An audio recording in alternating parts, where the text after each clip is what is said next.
अहोई अष्टमी की कथा एक पौराणिक कथा है जो मातृत्व, करुणा और कर्मफल का प्रतीक मानी जाती है।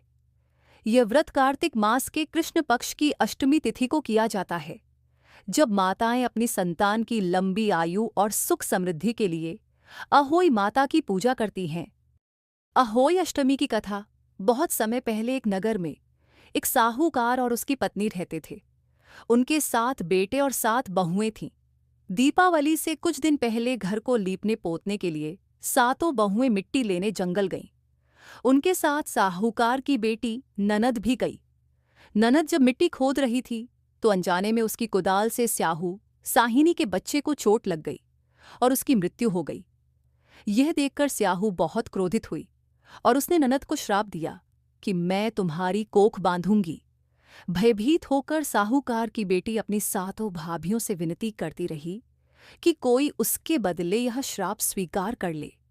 तब सबसे छोटी भाभी ने ननद के बदले अपनी कोख बंधवाने के लिए सहमति दी। इसके परिणाम स्वरूप छोटी बहू के हर संतान का जन्म के 7वें दिन निधन हो जाता था। दुखी होकर उसने एक पंडित को बुलवाया।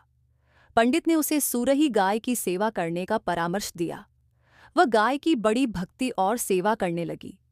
एक दिन गाय प्रसन्न होकर उसे स्याहू माता के पास ले गई। मार्ग में बहू ने एक सांप को एक गरुड़ के बच्चे पर हमला करते देखा और उसने साहसपूर्वक उस सांप को मार दिया।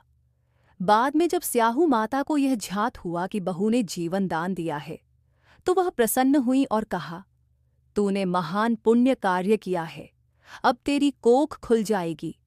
स्याहू माता के आशीर्वाद से छोटी बहू के घर में पुनः संतान सुख आया और परिवार में प्रसन्नता लौट आई।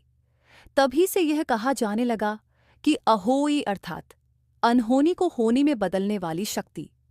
धार्मिक महत्व यह व्रत संतान की रक्षा और लंबी आयु के लिए किया जाता है। महिलाएं निर्जला उपवास रखती हैं और शाम को तारों को अर्घ्य देकर व्रत का पारण करती हैं। अहोई माता की कथा सुनना और पूजा करना व्रत को पूर्ण करता है। यह कथा मातृशक्ति की भक्ति, क्षमा और विश्वास का प्रेरक उदाहरण मानी जाती है, जो संतानों की रक्षा के भाव को उल्लिखित करती है।